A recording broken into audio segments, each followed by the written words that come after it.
सुबह सुबह फल क्यों काट रही हो? अभी तक चंपादी नहीं आई। वो आने के बाद ब्रेकफास्ट बनाने में बहुत वक्त लग जाएगा, इसीलिए मैंने सोचा आज के ब्रेकफास्ट में फ्रूट सलाद बना देती हूँ। जल्दी भी हो जाता है और टेस्टी भी। सुबह का 10 बज गया, अभी तक चंपा नहीं आई। देखो बहू देखो, कुछ ही दिन पहले तुम मेरे बेटे के साथ झगड़ा करके उसकी गांव जाकर उसकी कितनी मदद करके आई, लेकिन हफ्ता खत्म हुआ नहीं, उसका नाटक शुरू हो गया। असल में माँ जी, उसकी बेटी की तबीयत कुछ ठीक नहीं है। 3 दिन से बुखार है, इसीलिए शायद देर हो रही है। उसने कहा और तुमने भरोसा कर लिया। एक बात कान खोल के सुन लो बहू, दुनिया मैंने तुमसे कई ज्यादा देखे हैं। इन्हें तुम लोग जितना सर पर चढ़ाओगी, ये लोग उतना ही ज्यादा नाटक शुरू कर देगी। नहीं माँ जी, चंपादी वैसी औरत। रुकिए रुकिए, मैं जाकर देखती हूँ।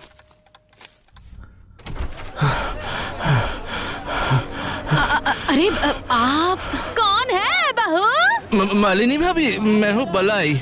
जनाई से आ रहा हूँ मैं। जनाई से? मतलब चंपा दीदी का गांव? बाहर क्यों है? अंदर आइए ना, आइए।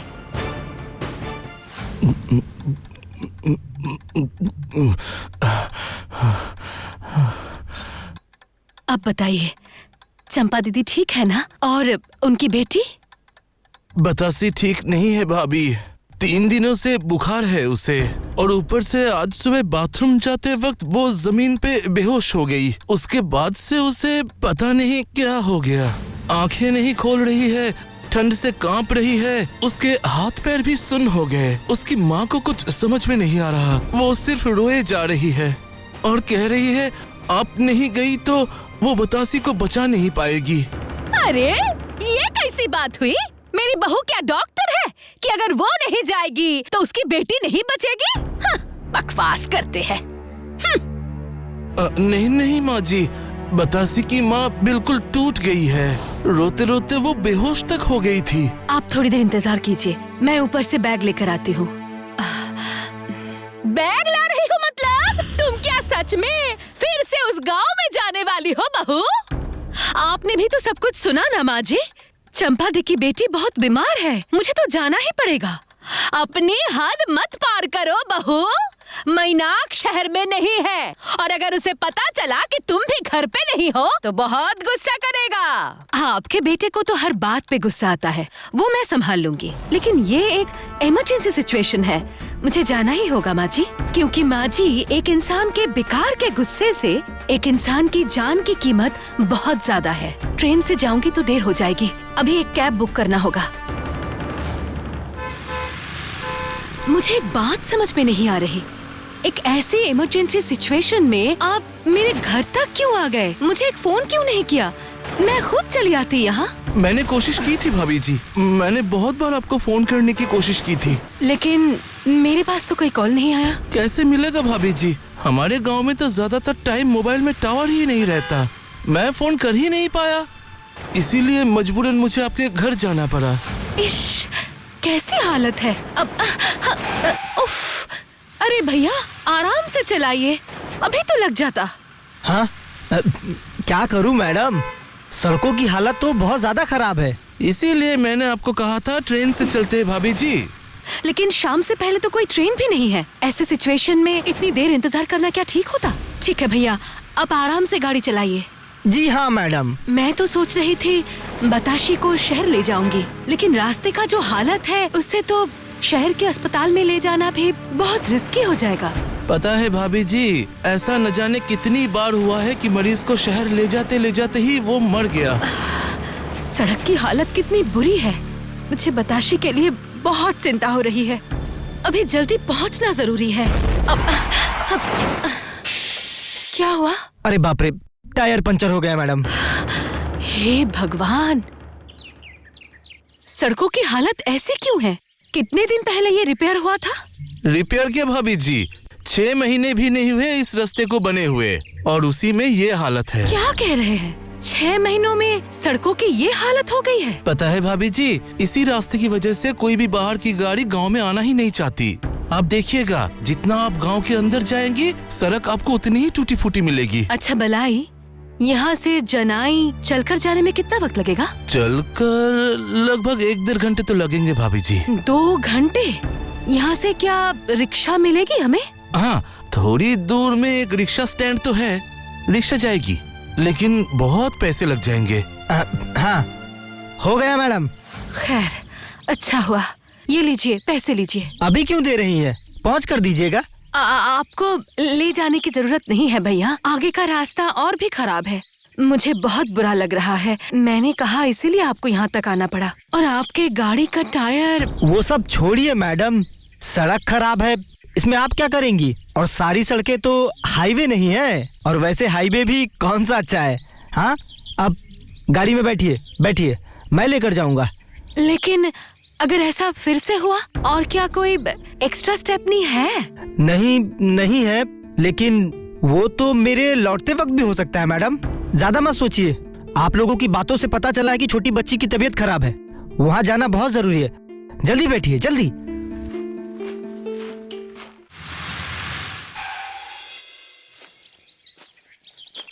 चंपा दी, अरे ओ चंपा दी।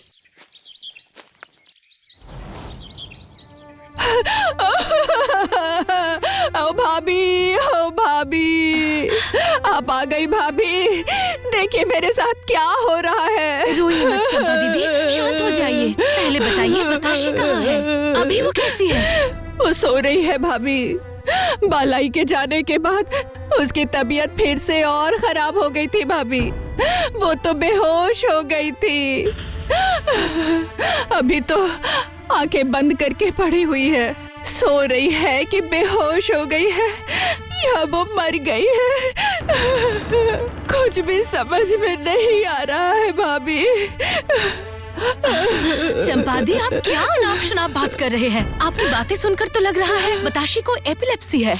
इससे पहले कभी ऐसा हुआ है? नहीं नहीं भाभी, पहले कभी नहीं हुआ है। लेकिन ये एपी ना, क्या बोला आपने? हाँ, मेरी बेटी ठीक तो हो जाएगी ना? हाँ, मेरी बेटी ठीक तो होगी ना? फिर अनाप शनाप बक रहे हैं। आप अंदर चलिए मेरे साथ। इश, अभी भी तो इसे बहुत तेज बुखार है। इस गांव में इलाज का क्या इंतजाम है? गांव में कोई डॉक्टर तो होगा ना? नहीं भाभी जी, डॉक्टर तो नहीं है, अब लेकिन एक स्वास्थ्य केंद्र है। हफ्ते में 2 दिन डॉक्टर आते हैं। बस 2 दिन? ओह गॉड, कैसी हालत है यहाँ का। हाँ, लेकिन अब घबराइए मत, आज डॉक्टर साहब आने वाले हैं। तो फिर और देर मत कीजिए, बताशी को आज ही दिखाना पड़ेगा। चंपा दी, जल्दी से राजू को रिक्शा लाने के लिए कहिए। राजू? असल में वो? हाँ राजू, अरे जल्दी कीजिए ना चंपा दी। राजू आपको यहाँ कहीं नहीं मिलेगा भाभी जी, वो अभी मौज मस्ती में बिजी होगा। मतलब कुछ देर में आपको समझ में आ जाएगा। अब ठीक है, राजू ना सही किसी और को बुला कर लाइए। सभी लोग काम पर निकल गए हैं। अच्छा, मैं देखता हूँ, अगर स्टेशन की तरफ कोई मिलता है तो। ये तो बहुत दूर है, तब तक ये लड़की बिना इलाज के ऐसे पड़ी रहेगी। इस हालत में कौन लेकर जाएगा, कौन मदद करेगा हमारी? मैं लेकर जाऊंगा मैडम। आप? हाँ मैडम, बच्ची के लिए फिक्र हो रही थी, उसे ही देखने आया था, तो आप लोगों की बात सुन ली, मैं लेकर जाऊंगा। ठीक है, चलिए।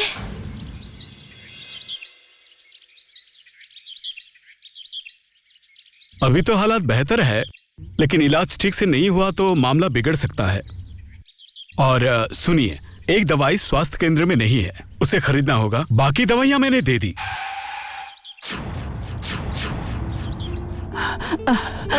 चंपा दी, बताशी को आराम से उतारिए, आराम से। आप लोग अभी जाइए। क्या हुआ है इसे? बुखार का इंजेक्शन दे दिया है मैंने, अब धीरे धीरे बुखार उतर जाएगा। बुखार की वजह से ही ये सेंसलेस हो गई हैं। और ये जो अचानक से कांप रही थी वो?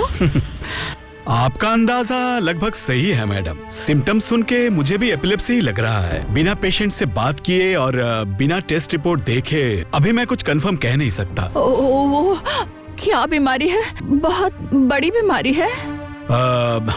एपिलेप्सी का मतलब है मिर्गी। मिर्गी? मेरी बेटी का क्या होगा? वो पढ़ाई लिखाई कैसे करेगी? उसकी तो शादी भी नहीं होगी। अरे नहीं नहीं, प्लीज आप ऐसे रोइए मत। इसमें इतना घबराने की कोई जरूरत नहीं है। अभी मेडिकल साइंस ने बहुत तरक्की कर ली है। सही इलाज और सावधानियां बरतने से मिर्गी के पेशेंट्स भी बिल्कुल नॉर्मल लाइफ जी सकते हैं। इसलिए मिर्गी है तो जिंदगी खत्म हो गई, ऐसी घटिया सोच आप अपने दिमाग से निकाल दीजिए प्लीज।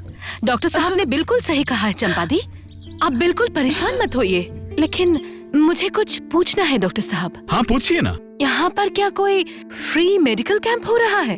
तो फिर इतना खाली खाली क्यों है? Free medical camp?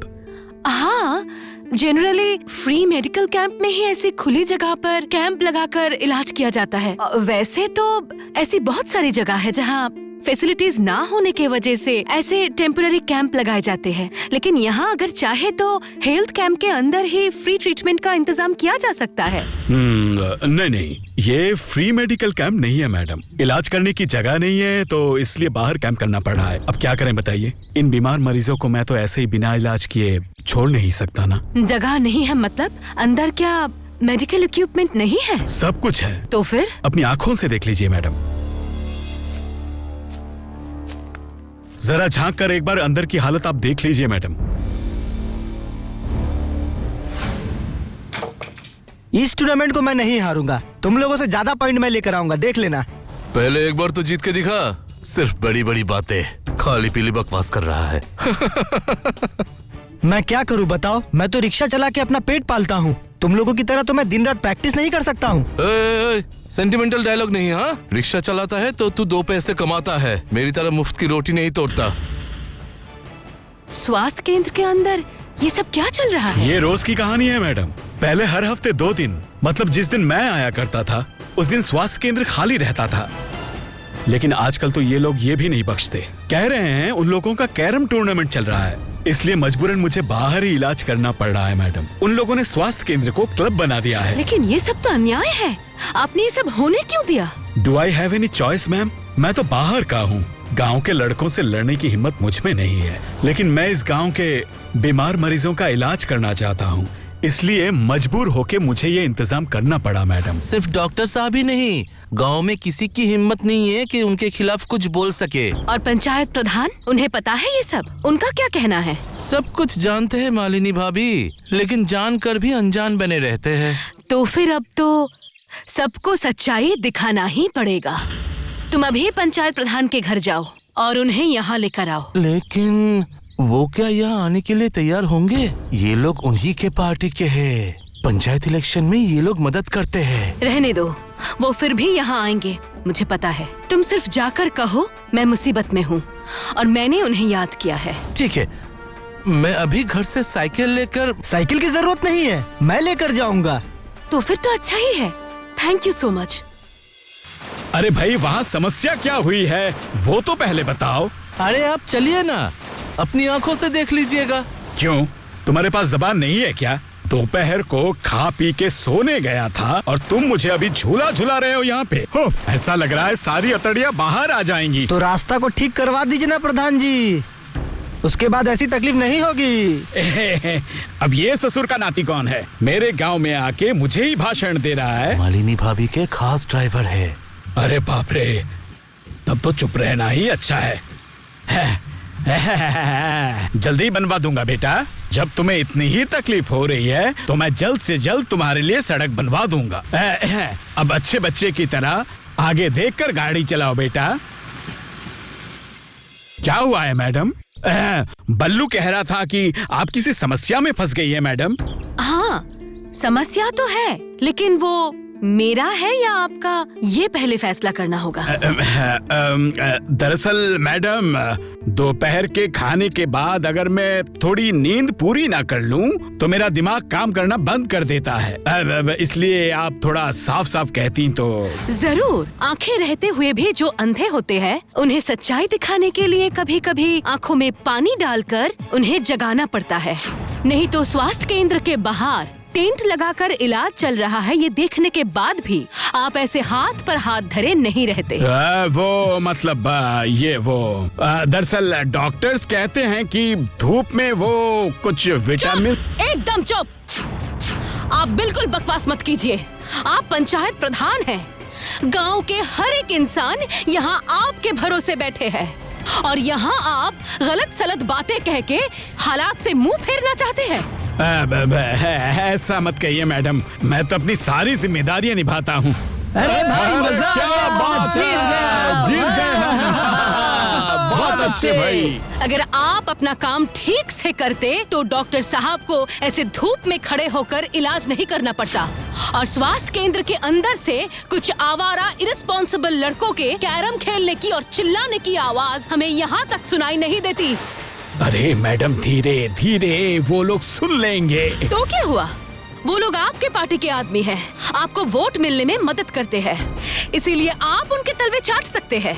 लेकिन मालिनी सेन आज तक कभी भी गलत का साथ नहीं दी है और कभी भी अन्याय के सामने सर भी नहीं झुकाई है, इसीलिए इस स्वास्थ्य केंद्र में ये सब मैं नहीं चलने दूंगी। अब आप मुझे गलत समझ रही हैं मैडम। मैं उन लोगों के पास कोई मदद मांगने नहीं गया था मैडम। उन लोगों ने जबरदस्ती स्वास्थ्य केंद्र की चाबी मुझसे ले ली है और आजकल तो वो चाबी उन्हीं के पास रहती है और प्रचार का काम वो लोग अपनी मर्जी से ही करते हैं। मैंने आज तक कभी भी उन्हें ये सब करने को नहीं कहा है। वाह, इसका मतलब कोई भी आकर आपको डराएगा, धमकाएगा और आप डर कर उनके सारी अत्याचारों को मान लेंगे, विरोध नहीं करेंगे।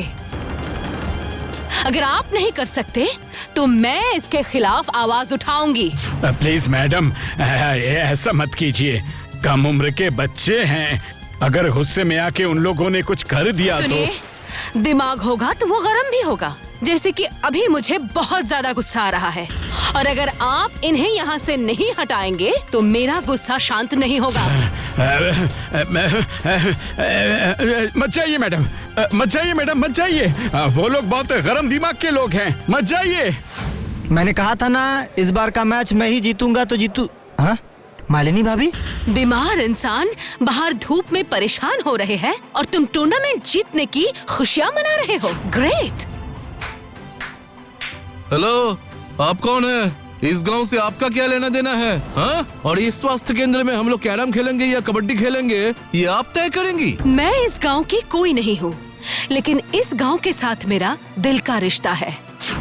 चौंकने की जरूरत नहीं है। तुम्हारा ये गांव हिंदुस्तान के बाहर नहीं है, ये मेरे देश का एक हिस्सा है और मेरे देश के हर एक हिस्से में मेरा अधिकार है। इसीलिए मैं हर गलत चीजों पर आवाज उठाती हूँ। ये सिर्फ कैरम या कबड्डी क्यों, गांव के स्वास्थ्य केंद्र में इलाज के अलावा अगर कुछ और होगा तो मैं नहीं मानने वाली। नहीं मानेंगी मतलब? ये स्वास्थ्य केंद्र आपके बाप का है क्या? अरे ओ भैया, ये कैसे बात कर रहे हो? रुको राजू, नहीं नहीं, ये स्वास्थ्य केंद्र मेरे बाप की नहीं है। ये स्वास्थ्य केंद्र मेरा है क्योंकि ये इसी देश के पैसों से बनाया गया है और वो पैसा आता है हमारे मेहनत के कमाई से जो हम टैक्स के तौर पर गवर्नमेंट को देते हैं। कुछ समझ में आया? और इसलिए देखा जाए तो इलाज करवाने के सिवा इस स्वास्थ्य केंद्र में तुम जैसे आवारा लोगों का बिल्कुल भी अधिकार नहीं है, क्योंकि जिस तरह पूरा दिन बैठकर जैसे पत्ता और कैरम खेलते हो, उससे तो नहीं लगता तुम लोगों के पास कोई काम धंधा है। और अगर इनकम नहीं करोगे तो टैक्स देने का सवाल ही नहीं उठता। ओ हेलो, टैक्स देती है तो क्या कर दिखाएंगी? हाँ? अरे अरे क्या करो तुम क्या कर रही हो? तू क्या कर रहा है? देख, तेरी हिम्मत बहुत बढ़ गई है। मैडम हमारे गांव की मेहमान हैं। तो फिर मेहमान को मेहमान बने रहने के लिए कहिए, गांव के विषय में बात करने के लिए मना कीजिए। और हाँ, आपको मरीजों के लिए बहुत तकलीफ हो रही है। आपको क्या पता है, जब रात को कोई बीमार पड़ता है तो हम ही कंधे पे उठा के उन्हें यहाँ लाते हैं। सड़क की जो हालत है, जल्दी आने के लिए इन बेकार कंधों पे ही भरोसा किया जाता है। अच्छा, इसीलिए तो बताशी को स्वास्थ्य केंद्र लाने के लिए मुझे शहर से आना पड़ा। बताशी को क्या हुआ है मालिनी भाभी? वो अभी कहाँ है? सच में क्या बताशी को लेकर या गांव के बाकी बीमार लोगों को लेकर तुम लोग कंसर्न हो? मानता हूँ कि इनके पास कोई काम धंधा नहीं है, लेकिन तुम तो रिक्शा चलाते हो ना, तुम तो बेकार नहीं हो। मालिनी भाभी, प्लीज आपके सामने हाथ जोड़ता हूँ, आप इनको बेरोजगारी का ताना मत मारिए। मेरे पापा के पास रिक्शा था, इसीलिए मैं 2 पैसे कमा पा रहा हूँ। जिनके पास जमीन था वो खेती करके 2 वक्त का निवाला जुटा रहे हैं, लेकिन ये लोग क्या करेंगे आप ही बताइए। इनके पास तो ये भी नहीं है। सबको सब कुछ नहीं मिलता राजू, ये सब एक्सक्यूज है। मेहनत सबको करना पड़ता है। जिसके पास कुछ नहीं है उन्हें और ज्यादा मेहनत करना पड़ता है। इनको तो मन लगाकर पढ़ाई करनी चाहिए थी, उसके बाद नौकरी भी मिल जाती। आप किस देश की निवासी है मैडम? आपको यकीन है कि पढ़ाई करने के बाद ही लोगों को नौकरी मिलती है? आपको ये कैसी गलतफहमी है? मैंने तो कहा था मैडम, हमारे गांव में सब 100% पढ़े लिखे हैं। मालिनी भाभी, यहाँ पर हम लोग जितने लोग हैं सब पढ़े लिखे ही हैं। कोई 10th पास है तो कोई 12 पास है। और ये जो भैया है ना, ये भैया हम में से सबसे ज्यादा पढ़े लिखे हैं, BCom पास, अकाउंट्स ऑनर्स। लेकिन हम में से किसी को नौकरी नहीं मिली। यकीन कीजिए, बहुत कोशिश की है। क्या कह रहे हो राजू? तुम लोग सब पढ़े लिखे हो, फिर भी नौकरी नहीं मिली? वो सही कह रहा है मैडम, मैं भी इनकी कुछ ज्यादा मदद कर नहीं पाया, इसलिए इनके लिए मुझे थोड़ा बुरा भी लगता है। इतनी कोशिश के बावजूद इन्हें नौकरी नहीं मिल रही है। गलत रास्ते पे जाने के बजाय यहाँ वो खेल कूद कर रहे हैं, ये बेहतर है मैडम। इसलिए मैं इन लोगों से कुछ नहीं कहता था। पर क्यों नौकरी नहीं मिली? मार्केट में नौकरी नहीं है ये तो पता था, लेकिन बिल्कुल भी नहीं है ये तो नहीं जानती थी। Computer madam, computer. आपका शहर तो इंसानों के दिमागों पर बिल्कुल भी भरोसा नहीं करता है ना। अगर कंप्यूटर का नॉलेज ना हो तो वो इंसान अनपढ़ ही माना जाता है। इस गांव में कंप्यूटर सिखाने वाला कोई है ही नहीं और कंप्यूटर का नॉलेज नहीं है, इसीलिए हम में से किसी को नौकरी नहीं मिली। बार बार इंटरव्यू अच्छा होने के बावजूद बस हम लोग अटक जाते हैं, रिजेक्ट हो जाते हैं। इसका मतलब तुम कहना चाहते हो कि अगर तुम लोगों को कंप्यूटर का नॉलेज होता तो फिर तुम लोगों को भी नौकरी मिल जाती? हाँ, मिल जाती। सिर्फ मैं ही नहीं, मेरे हर एक दोस्त में इतना पोटेंशियल है। ठीक है, तो फिर एक डील हो जाए। डील? कैसी डील? मैं तुम लोगों को कंप्यूटर सिखाने की जिम्मेदारी लेती हूँ और तुम लोग उसे सीखने के बाद नौकरी पाकर दिखाओगे। आप सिखाएंगी? लेकिन क्यों? डील में तो दोनों टीम को प्रॉफिट होता है, इसमें आपका क्या प्रॉफिट होगा? नौकरी मिलने से हमें प्रॉफिट है और शहर से आप हमें कंप्यूटर सिखाने आएंगी तो इसमें तो आपका नुकसान है। आप क्यों आएंगी? ये तो आपके लिए लॉस डील है। मैंने कहा ना, इस देश का हर एक हिस्सा, हर एक इंसान मेरे अपने हैं। अगर तुम लोगों को नौकरी मिलेगी तो मुझे भी खुशी मिलेगी। लेकिन कंप्यूटर कहाँ से आएगा भाभी जी? कंप्यूटर मेरे घर में है, मैं अपनी कंप्यूटर यहाँ लेकर आऊंगी। लेकिन आज से यहाँ कोई पत्ता या कैरम नहीं खेला जाएगा। हफ्ते में 2 दिन यहाँ पर मैं क्लास करवाने आऊंगी। 2 दिन डॉक्टर साहब पेशेंट देखेंगे और बाकी 3 दिन तुम लोग प्रैक्टिस करोगे। बोलो, तैयार हो? हाँ, तैयार है। चलो अच्छा हुआ, अब स्वास्थ्य केंद्र में सिर्फ इलाज ही होगा। क्या बात है राजू, तुमने तो कुछ नहीं कहा। नहीं मतलब भाभी, मुझे रिक्शा चलाने में अच्छा ही लगता है, नौकरी करना मुझे पसंद नहीं है। वो तो ठीक है, लेकिन कंप्यूटर सीखकर तो तुम कुछ गलत नहीं करोगे। हर शिक्षा काम आती है, समझे? और डॉक्टर साहब, कहिए। आज से आप स्वास्थ्य केंद्र के अंदर ही पेशेंट का इलाज करेंगे और बाकी दिन ये लोग यहाँ कंप्यूटर सीखेंगे। सच में आप मामले को इस तरह से संभाल लेंगी, ये मैंने सोचा नहीं था। कभी कभी डर का सामना करने से ही और बिना डरे आगे बढ़ने से ही परेशानियों का हल निकल जाता है। प्रधान जी। मैडम जी, आप जल्दी चलिए। कहाँ जाऊंगी? आपके घर से कंप्यूटर को लेकर आते हैं।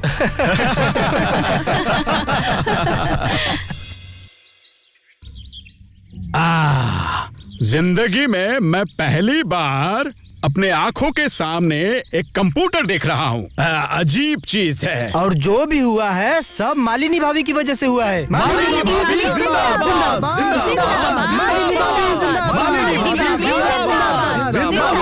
जिंदाबाद। स्वास्थ्य केंद्र तो मिल गया है, अब लड़कों को कंप्यूटर सिखाकर उन्हें नौकरी दिलवानी होगी।